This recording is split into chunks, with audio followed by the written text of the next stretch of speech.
Oke, halo pagi semua. Suara saya aman ya? Pagi, Pak. Oke, bentar ya.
Oke, kita mulai ya. Begitu teman-teman.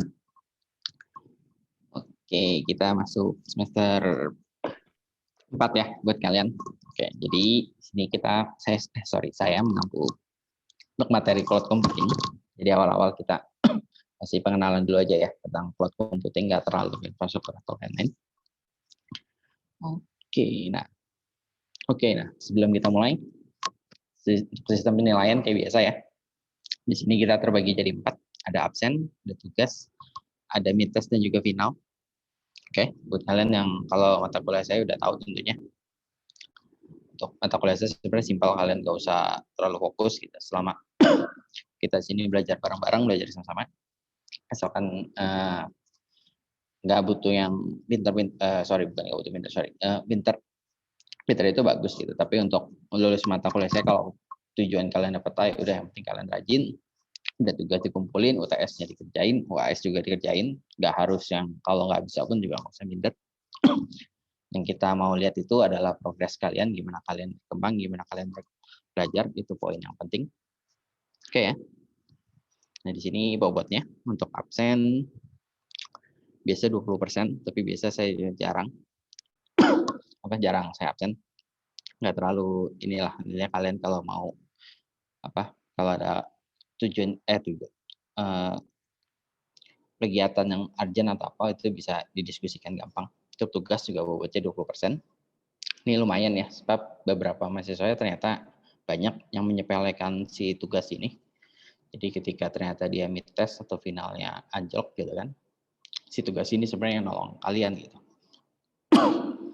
Oke, nah untuk mid test sama UAS sama. Untuk UTS sama UAS bobotnya 30 dan 40. Oke, kita lanjut.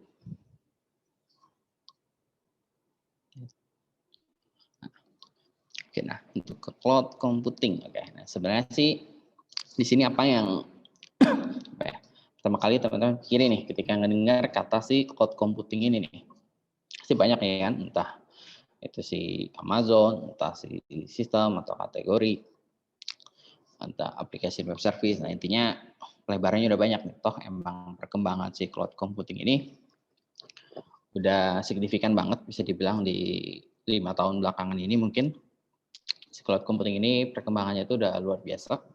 Bahkan bisa kayak si Amazon ini, si Jeff Bezos ini dulu sempat jadi orang terkaya di dunia gitu kan. Tapi sekarang udah terganti, walaupun sekarang dia udah ngeganti. Tapi seenggaknya dulu si Jeff Bezos ini pernah sampai gitu akibat dari produk dia si Amazon AWS ini, Amazon Web Service ini, dia udah bisa jadi karena perkembangan si cloud computing ini. Oke. Nah, sebelum kita melebar nih tentang si cloud computing ini, kita masuk ke sini ya. Kita fokus ke awal. Sebenarnya sih perkembangan paling signifikan dari si cloud computing ini adalah dari si ini, pergeseran media penyimpanan kita nih. Jadi orang zaman dulu tuh ketika dia nyimpen data itu kan masih entah dia melalui berkas gitu kan, entah dia melalui sebuah dia tulis, dia simpan baik-baik, lalu dia berkembang gitu kan menjadi ke sebuah bank gitu kan, dia simpan filenya yang menurut dia berharga atau apapun di suatu bank gitu atau apa. Lalu sering zaman terus berkembang, jadi dia disimpan ke dalam mungkin lebih jadul dari ini mungkin ke dalam bentuk floppy gitu atau dalam bentuk disk. Sekarang disk saja udah hampir tidak digunakan. Lalu disimpan lagi ke dalam bentuk hard disk, lalu dalam bentuk flash disk. Ya, dan seiring berkembangnya lagi, ya teknologi ini juga mulai kita tinggalkan lagi nih. Kita udah mulai jarang nih. Kalau mungkin kalian secara nggak sadar atau mungkin udah deket banget dengan kehidupan kalian sehari-hari gitu kan, kegiatan penyimpanan pun kita sekarang udah simpennya di cloud atau udah di internet nih. Mulai dari kalau di handphone kita ya mulai dari nomor telepon, dari data backupan HP kita, data percakapan atau apapun semua itu kita udah simpan di cloud. Kita udah nggak simpan lagi dalam bentuk hard disk gitu. Bahkan denger lagu pun kita udah nggak pernah download lagi kan, kita udah tinggal download aplikasi yang nyediain semuanya dalam bentuk cloud. Oke, nah ini sebenarnya yang jadi apa ya? Poin penting gitu, enggak poin penting, salah satu yang ngebuat si cloud ini gitu kembang pesat gitu, karena media penyimpanan kita secara user itu udah berubah. Oke, dan sekarang bahkan untuk beberapa data pun Wikipedia pun udah jadi data penyimpanan. Oke. Nah, ini ya, jadi semua data atau bisa bilang si cloud computing ini semuanya itu ada di awan. Tapi walaupun bukan awan secara ininya, tapi kalian pernah pikir nggak sih kenapa namanya cloud gitu? Kenapa nggak star computing atau meteor computing atau apapun gitu? Kenapa pakainya cloud? Oke. Nah, jadi ada salah satu pendapat. Wait, dia bergeser. Nah, jadi ini seluruh data kita ya. Sekarang hampir nggak seluruh, hampir mayoritas kita semua pemakaian itu udah taruh di cloud, walaupun nggak semua orang dan beberapa masih ada user-user yang sedikit jadul gitu, masih nyimpannya tuh masih cara lama. Tapi saya yakin seiring perkembangan gitu, apalagi generasi-generasi makin berganti ya, teknologi cloud ini udah nggak mungkin hilang. Teknologi yang lama itu udah kemungkinan pasti ditinggalin, kemungkinan semua orang tuh udah pasti pakai cloud semua. Nah, menurut si Profesor Stephen Griff ini, dia tuh nganggap bahwa internet itu bisa kita anggap sebagai satu buah awan besar nih. Jadi awan yang berisi itu komputer ya, jadi ada banyak loh ya, di mana semuanya itu saling terhubung gitu atau saling tersambung. Nah, itulah kenapa dia sebut dengan istilah cloud gitu. Jadi kayak apa ya? Bentuknya abstrak, kita nggak bisa pastiin bentuknya itu kalau kayak apa, bentuknya itu entah bulat, entah lingkaran, entah apapun. Bentuknya abstrak, tapi mereka semua itu saling terhubung gitu. Barat. Jadi bentuknya mirip seperti awan, makanya kita sebut sebagai cloud computing. Nah, ini jadi definisinya ini cloud itu awan ya. Kita anggap sebagai si internet itu, di mana computingnya itu adalah proses si komputasinya. Jadi kalian udah paham nih kenapa kita pakainya namanya cloud computing nih, nggak meteor computing, nggak dragon computing atau apapun.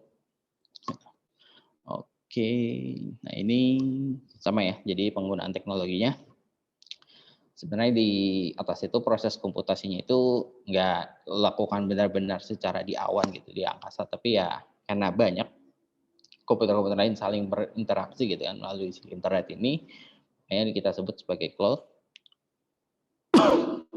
Dan semuanya pun saling berhubungan dan biasanya tuh jadi satu buah pusat data terpusat gitu, atau berkumpul gitu. Nah, jadi dia mirip kayak cara terbentuknya awan. Jadi awan kan juga sama tuh, di mana air menguap ngumpul di satu titik gitu kan, lama-lama dia mengembun, lama-lama dia menjadi awan gitu di langit. Oke. Nah, kita masuk ke si cloud computing ya. Oke, nah saya coba. Si cloud computing ini ada beberapa karakter. Oke, nah jadi menurut National Institute Standard and Technology ini jadi ada 5 karakter dari si cloud computing ini. Nah, yang pertama itu adalah ini. Jadi resource pooling, seperti yang dibahas sebelumnya, bahwa si layanan cloud itu harus tersedianya itu secara terpusat.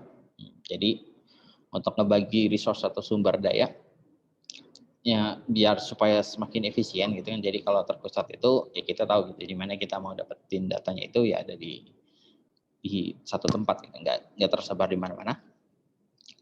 Oke, sehingga bisa dimanfaatkan secara maksimal. Dan yang kedua, dan yang kedua itu adalah ini on demand self service. Nah jadi layanan cloud itu harus bisa kita manfaatkan oleh pengguna gitu kan, secara mekanisme itu secara otomatis jadi langsung tersedia.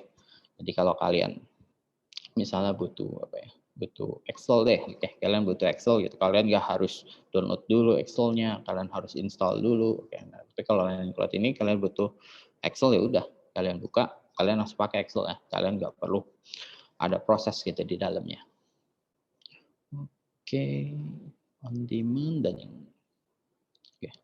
yang ketiga ini adalah broad network access.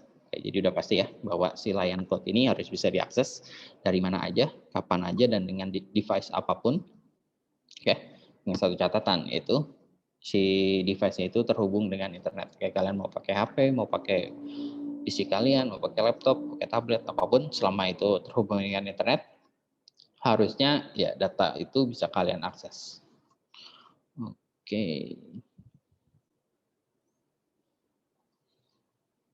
Nah, yang keempat ini rapid elasticity. Nah, jadi si layanan cloud ini harus bisa fleksibel. Jadi elastis ya. Dia bisa naikin atau bisa nurunin kapasitas layanannya dia sesuai dengan kebutuhan kita gitu. Jadi misalnya misalnya perusahaan gitu kan, dia pakai storage awalnya itu 1 tera nih. Tapi ketika dia lagi low atau lagi kebutuhannya nggak nyampe 1 tera, dia pengen minta bulan ini gitu kan, pengen 500 giga aja, ya udah berarti layanan cloud itu harus bisa seelastis itu gitu. Saat bulan ini dia turun 500 giga, ya udah dia 500 giga aja bulan ini, walaupun bulan berikutnya dia 1 tera lagi gitu. Yang keempat itu rapid elasticity. Dan yang terakhir itu adalah measured service. Nah, jadi layanan cloud itu harus bisa ngukur sumber daya yang dipakai itu secara detail.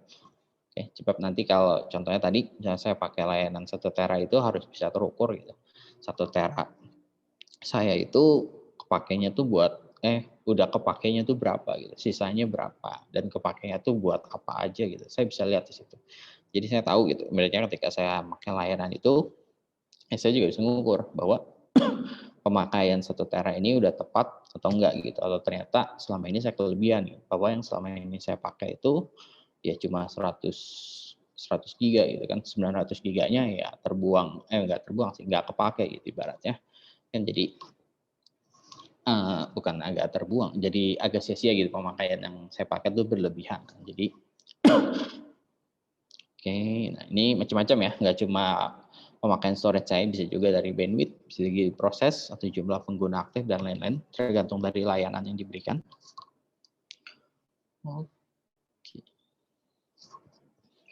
Nah, poin pentingnya ini, jadi kelima dari karakteristik tadi, si resource pooling, on-demand self-service, rapid elasticity, broad network access, dan shared service itu harus terpenuhi 5-5-nya. Jadi kalau salah satunya nggak terpenuhi, berarti kita bisa anggap sebenarnya layanan ini belum kita kategorikan sebagai layanan cloud computing gitu. Dia masih sedikit tradisional gitu, masih belum terlalu, masih belum cloud lah ibaratnya. Untuk layanan cloud, untuk karakteristik. Nah, ini kita masuk ke si konsep cloud computing ya.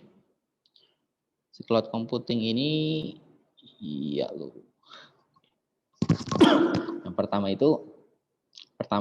konsepnya adalah ini, si software as a service, atau kita sebut sebagai SaaS. Jadi layanan cloud-nya itu dia berupa software. Jadi dia bisa untuk pelanggan kita yang disediakan gitu kan oleh si cloud provider-nya. Contoh SaaS itu sekarang itu udah banyak banget ya. Contoh yang paling familiar yaitu si ini, produknya Google, itu ada si Office 365, ada Google Docs, ada Adobe Creative Cloud gitu kan. Ini semua tuh mereka udah sediakan gitu secara cloud gitu. Jadi kalian tinggal langganan ibaratnya, kalian tinggal bayar per tahun, ya udah kalian udah dapat Office, dan semua fitur yang ada di dalamnya gitu. Ketika layanan ini pun juga ya udah kalian nggak perlu update, nggak perlu apapun gitu. Kalian cuma tinggal bayar langganan, ya udah kalian bisa pakai gitu. Oke, ini contohnya ya. Jadi dalam bentuk service yang diberikan. Oke, nah ini kalau bentuk email, kalian bisa pakai kayak Gmail apa itu juga termasuk layanan cloud. Karena data kita itu disimpan oleh mereka. Oke, nah ini social network juga termasuk. Oke, jadi kalian yang pakai Facebook, Twitter, Pet, Instagram, lagi TikTok, nah itu juga termasuk layanan cloud karena seluruh data atau aktivitas kalian itu disimpan di dalam cloud, dan semua aktivitas penggunaan kalian pun juga mereka dapatkan gitu. Jadi mereka bisa mempelajari behavior kita gitu kan, apa yang kita sukai, apa yang kita lakukan, kita nggak sukanya ngapain. Nah, itu tadi beberapa contoh dalam bentuk ini ya, sebagai service si layanan ini ya. Nah, si keuntungannya ini tadi, oke, bisa jelasin beberapa, yaitu pertama, kita nggak butuh lisensi ya. Jadi kalau kita mau beli itu, kita nggak usah pusing masalah lisensi. Kita cuma perlu bayar langganan aja, ya udah, kita udah bisa pakai. Nah, kedua ini adalah dia sebagai platform as a service, atau kita sebut sebagai PaaS. Nah, si layanan cloud-nya ini dia tuh ngasih gitu seperangkat platform gitu kan, untuk merupakan gabungan dari macam-macam ya, bisa tergantung kebutuhan service dia. Contohnya ada database, file system, web server, network, peralatan lainnya gitu. Jadi kalau kayak kita di sini nyewa kamar hotel gitu kan, kita langsung nikmati gitu kan servisnya gitu kan. Ada tempat tidurnya, kita bisa tidur, kita mau dapat layanan, mau makan, mau apa gitu kan. Kita nggak usah pusing perawatan apa beda. Kalau kita di rumah, kita harus isi perabotannya, kita harus ngebersihin, kita harus ngerawat. Sama, sebenarnya si layanan cloud ini, kalau as a service ini kita bisa bandingin kayak kita kayak kita nge-hosting sebenarnya. Kalau nge-hosting ya biasanya mirip-mirip. Tergantung layanan ya. Kalau kita bikin sewa VPS mungkin. Sewa VPS juga sebenarnya layanan. Masih mentah deh. Kita kalau bikin komputer itu kita harus install semua kan, install database-nya, install web servernya, install network-nya, kita atur semua. Tapi kalau kita pakai layanan cloud, biasanya mereka udah sediain gitu. Bahkan ketika awal pun itu dikasih pilih nih, mau pakai OS-nya apa, terus ketika OS-nya itu lu kebutuhannya mau ngapain nih, mau install MySQL kah, mau install PHP, mau apa, semua itu udah ibaratnya tinggal kita pilih, klik, udah semua nanti si layanan cloud ini akan nginstalin kebutuhan kita itu ke dalam platform yang kita sewa nanti. Nah, beda kalau kita misalnya sewa VPS ya, dia cuma kasih komputer aja gitu. Dia kasih komputer nih, komputernya itu sesuai request permintaan lo, ya udah sisanya kita kerjain sendiri gitu. Kita mau install OS dari mereka sih, install OS, kita install segala macam fitur yang kita mau, ya kita install sendiri. Oke. Nah, ini ya. Jadi si PaaS ini umumnya dia memiliki infrastruktur, yaitu pengembangan. Jadi dia berbasis internet browser gitu kan. Jadi dia juga punya skalabilitas, ada akses kontrolnya, ada security-nya gitu, ada web service dan lain. Nah, jadi ibaratnya buat kalian, kalau tadi kan kita harus pikirin juga gitu kan security layanan kita, itu akses kontrolnya nanti siapa aja. Nah, kalau pakai ini dia udah siapin semua. Jadi kita udah benar-benar tinggal atur gitu kan, dari mulai security dan web service-nya. Integrasinya tuh biasanya mudah ya, dengan aplikasi lain gitu, sama platformnya sama gitu. Kalau kayak misalnya kita pakai si GCP gitu atau Google Cloud Platform, ya udah kita mau integrasi dengan Google Maps API, Google Maps itu biasa mereka sediain. Jadi kita udah nggak perlu pusing konflik gitu. Lalu juga dia sediain konektor gitu kan untuk terhubung gitu dengan sistem yang ada di luar lingkup dari cloud layanannya dia. Oke. Kalau biasanya ini misalnya ada layanan yang entah kita udah siapin sendiri atau emang layanannya itu banyak pemakainya gitu. kayak misalnya payment service gitu. Biasa si Google punya gitu, tapi kita nggak mau pakai dia nih, kita mau pakai payment service yang lain. Nah, biasa si layanan itu biasanya menyediakan gitu. Kalau lu ada konektor lainnya ya udah. Oke, nah ini contohnya ya tadi yaitu si Amazon Web Service, ada Windows Azure, ada Google App Engine. Oke.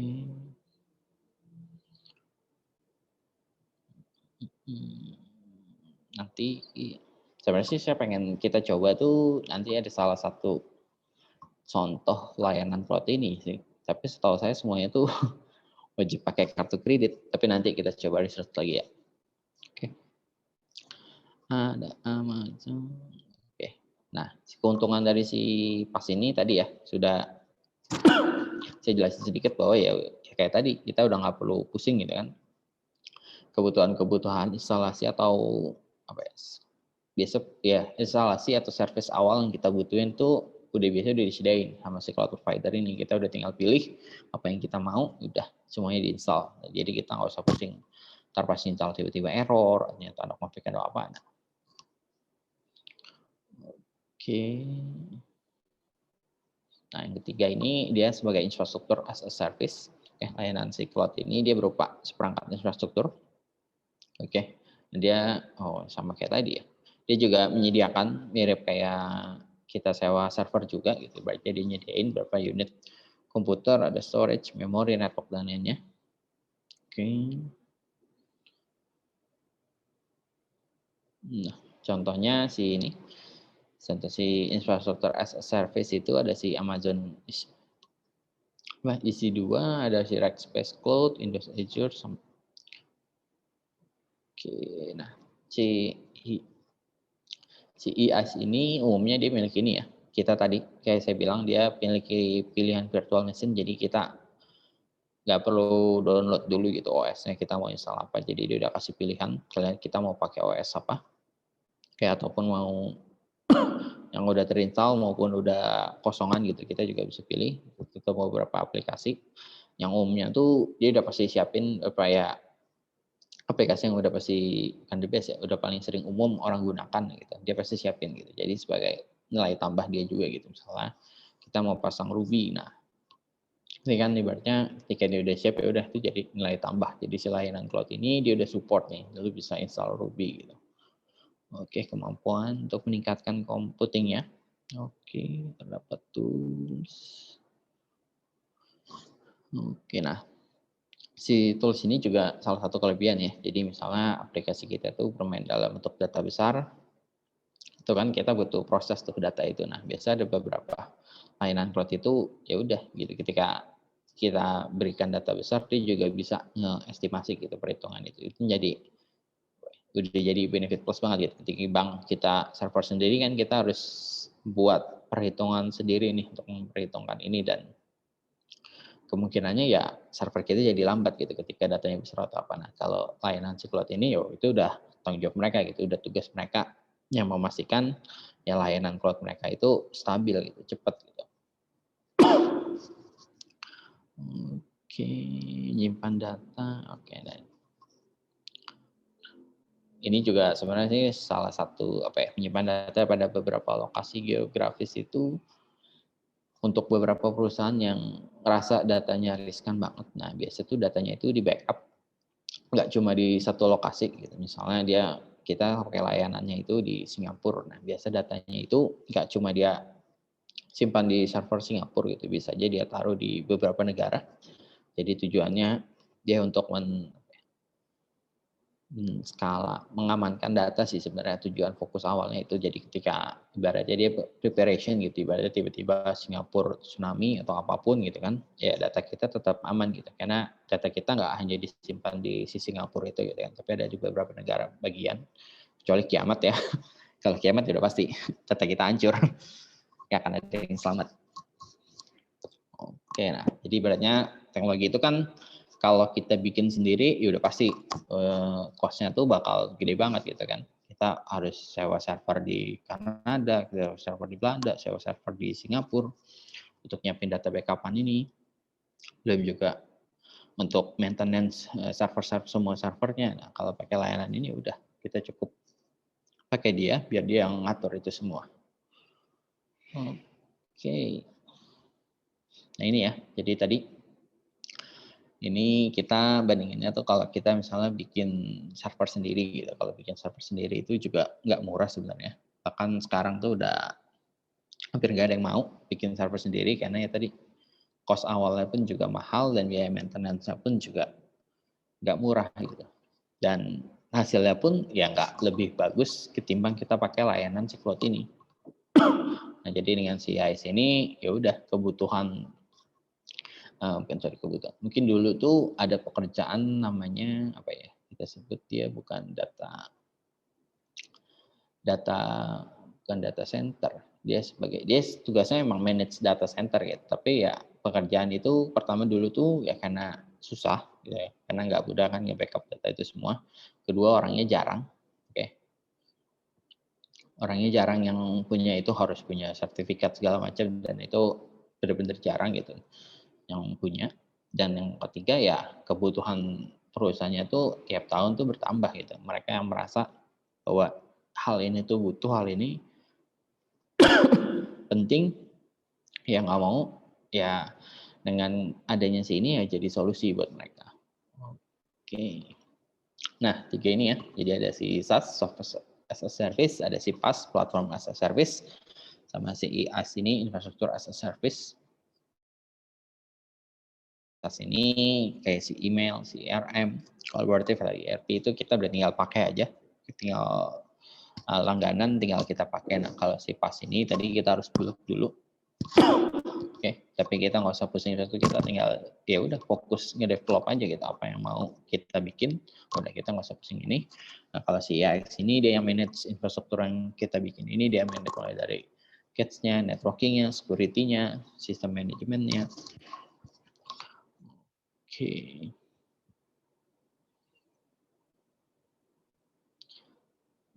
Sebenarnya gimana? Sebenarnya sih layanan ini udah sebelum pandemi 3 tahun berarti ya 3 tahun terakhir ini sih sebenarnya udah semakin gencar gitu, semakin user ini sebenarnya udah semakin umum. Kalau untuk generasi milenial mungkin mereka akan semakin beradaptasi gitu. Banyak perusahaan pun juga udah menggunakan layanan cloud ini. Cuma umumnya tuh ada di kendala bukan di usernya ya, di generasinya. Karena banyak kayak contohnya tadi misalnya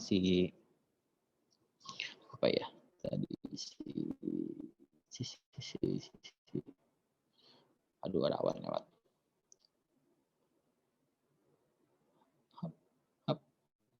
Oh ini ya.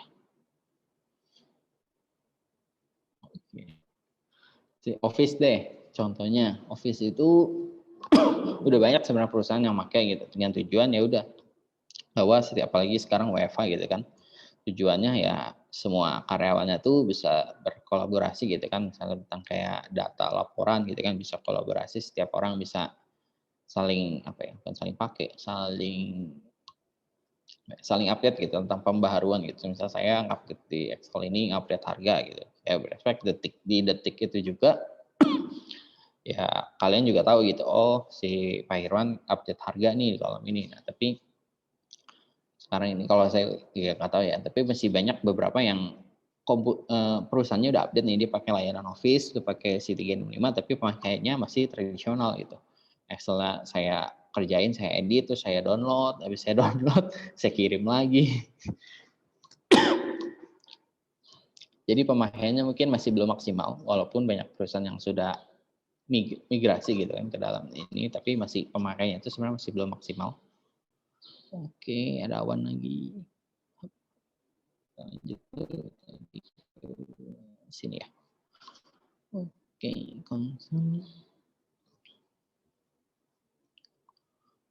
Oke, nah kita sekarang masuk ke pengembangan cloud. Udah mulai ngeh ya bahwa ternyata keseharian kita atau mayoritas nyata kita tuh nggak jauh gitu dari teknologi si cloud computing ini. Oke, nah jadi apa? Si layanan cloud ini dikelompokin ya jadi beberapa. Yang pertama itu ada si public cloud. Public cloud ini kita sediain untuk layanan umum. Oke, jadi si pengguna itu udah tinggal daftar atau bayar gitu kan untuk nikmati layanan yang ada. Dan tergantung ya, ada yang gratis, ada yang bayar.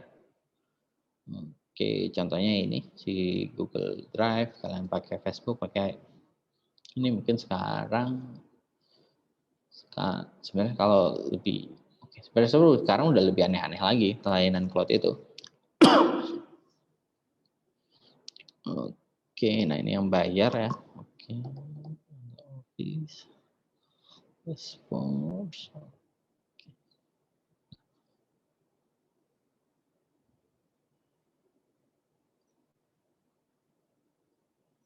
Oke, nah ini ya kelebihannya. Yang pertama itu ya balik lagi kita nggak perlu investasi atau maintenance si infrastruktur itu gitu kan. Kita cuma tinggal pakai atau langganan aja. Kerugiannya baik lagi bahwa layanan ini jadi sangat bergantung terhadap layanan internet kita, dan kalau internet kita jelek atau malah mati ya otomatis si layanan yang tadi kita langganan itu jadi tidak bisa kita gunakan gitu, nggak bisa kita nikmati gitu. Yang kedua itu ya baik lagi karena si provider ini kita nggak tahu nih keamanan data kita ini yang digunakan apalagi gratis. Ya tentu saja mereka punya tujuan gitu, ada kepentingan di balik itu kan. Kita nggak tahu data itu akan mereka gunakan seperti apa. Oke, yang kedua itu private cloud. Nah, private cloud ini sama, dia bisa untuk spesifik target ya. Dia udah tahu ini ada suatu perusahaan atau organisasi ini dia ada suatu kebutuhan internal gitu kan. Oke, nah jadi biasanya si departemen IT atau orang IT ini dia akan berperan gitu sebagai service provider ke departemen lain sebagai user. Oke, contohnya oke. Nah, contohnya dia untuk SaaS ini kayak dia bikin mail server, bikin database server untuk internal, atau bikin data web application internal. Oke. Untuk pasnya ini dia nyediain ini ya sistem operasi, jadi dia spesifik ke perusahaan ini dia butuhnya apa, pakai OS-nya apa, web server kebutuhannya segala macam. Oke, dan juga ada VM yang bisa kita request sesuai kebutuhan. Oke, nah si private cloud ini juga sama, punya kelebihan dan kekurangan. Kelebihan ini pertama lebih aman ya, karena udah otomatis kita yang kelola sendiri. Kedua ini lebih hemat, oke, karena jaringannya ini masih jaringan lokal, oke, karena kita develop sendiri. Oke, kedua ini ya lagi karena jaringannya masih lokal, kita nggak terlalu tergantung ada koneksi internet. Jadi ketika ada trouble dengan masalah internet ya sebenarnya ini kita masih bisa terhubung dengan si layanan private cloud ini. Oke, nah kerugiannya ini karena baik lagi kita perlu ada persiapan, berarti butuh ada investasi. Kita harus nyiapin sendiri. Yang kedua itu kita butuh orang untuk maintenance si layanan tersebut kita ketika nanti terjadi suatu trouble atau suatu perbaikan atau apapun, nah baik lagi itu butuh ada orang yang harus maintenance dan ngejamin gitu bahwa layanannya ini lancar terus setiap harinya. Oke, yang ketiga ini sebenarnya hybrid, jadi dia gabungan dari publik dan privat. Oke, nah jadi dia nggak semuanya dia privat gitu, jadi dia bagi sebagian pakai layanan cloud, sebagian lagi dia pakai layanan dia yang lokal. Oke, nah keuntungan sama. Jadi karena ini kita hybrid, kita bisa tentuin gitu kan, mana menurut kita data ini penting nih, nggak boleh kita public gitu kan, nggak boleh kita share, mana yang kita bisa lebih pilih gitu. Ini yang harus kita jaga, kita keep lebih secure, mana yang sebenarnya data ini ya udah gitu, cuma kayak misalnya apa ya chat-chatan atau apa ya udah kita secara publik pun nggak ada masalah. Oke, jadi kita bisa lebih bebas gitu ketika beberapa kita lepas ke layanan itu kan kita jadi lebih manage-nya tuh lebih spesifik kita atau lebih bukan lebih terarah, lebih spesifik atau lebih terukur gitu. Mana yang harus kita jaga, mana yang kita harus manage gitu. Oke. Oke, kelebihannya ya sama, berarti dia ada keduanya, yaitu untuk development sebenarnya dia tengah-tengah untuk dari segi biaya. Ada beberapa yang ini, ada beberapa yang ini. Ada yang beberapa yang kita secara publik, ada beberapa yang harus kita develop sendiri. Nah, untuk yang integrasi secara publik ya kita harus pastiin bahwa internet kita itu harus kayak apa, harus stabil gitu ibaratnya. Jadi nggak bisa ketika teknologi internetnya nggak stabil ya otomatis infrastruktur kita jadi pincang gitu kan, hanya teknologi yang privat. Malah bisa jadi yang privat pun bisa jadi terganggu gitu karena yang si publiknya ini juga nggak bisa jalan. Oke, yang keempat ini community club. Community club ini dia layanan cloud yang kita bangun secara eksklusif ya untuk komunitas tertentu. Jadi penggunanya berasal dari beberapa organisasi yang memiliki perhatian yang sama gitu atas suatu hal. Oke, nah biasanya ini dimiliki oleh satu buah komunitas gitu kan ataupun pihak ketiga.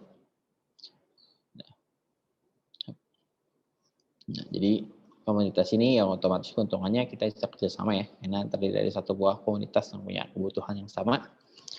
Kerugiannya ini masing-masing organisasi, oke, ketergantungan. Oke, jadi ternyata kalau masing-masing organisasi ini kalau ada saling berbagi gitu sumber daya, ya otomatis si organisasi ini ketergantungan gitu. Si A dengan si B ya karena saling berbagi sumber daya, ya mereka pasti ketergantungan gitu. Kayak si A ini berhenti atau stop, ya si B juga bingung gitu. Dia dapat dari. Oke, itu aja sih untuk tentang si cloud computing. Kita tentang apa itu si cloud, karakter cloud computing, konsep cloud computing, sama si mengelompokkan cloud-nya ya. Oke. Nah, ini ada yang mau nanya? Kalian mulai tergambar ya tentang si teknologi si cloud ini? Partisipan berkurang 1 ya. Tadi kayak 6. Ini absen saya langsung aja ya. Karena cuma sedikit mahasiswanya. Jadi cepat juga absennya.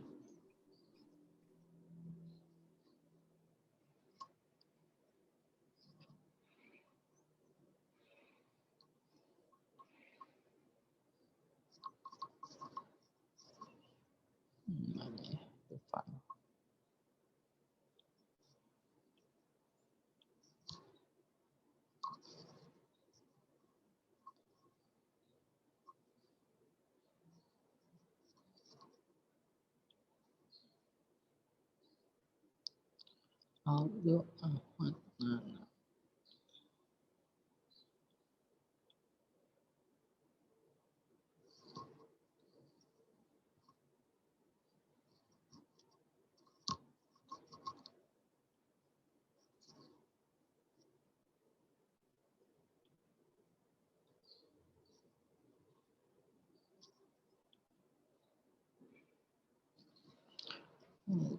Oke. Nggak ada yang nanya nih. Untuk materi ini ya, nanti mungkin agak malam saya uploadnya di e-learning. Jadi kalau nanti ada yang nanya.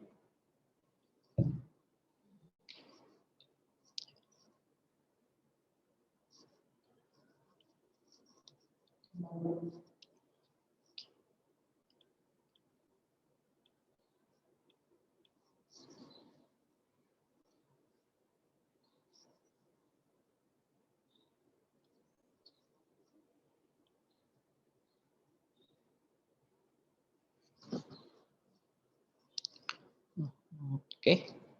Kalau nggak ada yang nanya, saya akhiri pertemuan hari ini. Karena kita masih ini.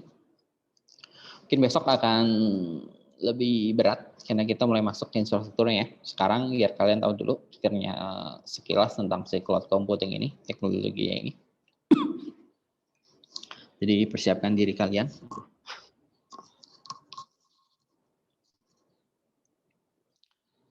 Teknologi, oke. Itu aja sih dari saya. Kalau nggak ada lagi pertanyaan, saya absen udah ya, sorry. Saya akhiri pertemuan hari ini. Thank you semuanya. See you next week. Bye-bye. Baik, Pak. Terima kasih banyak, Pak. Oke.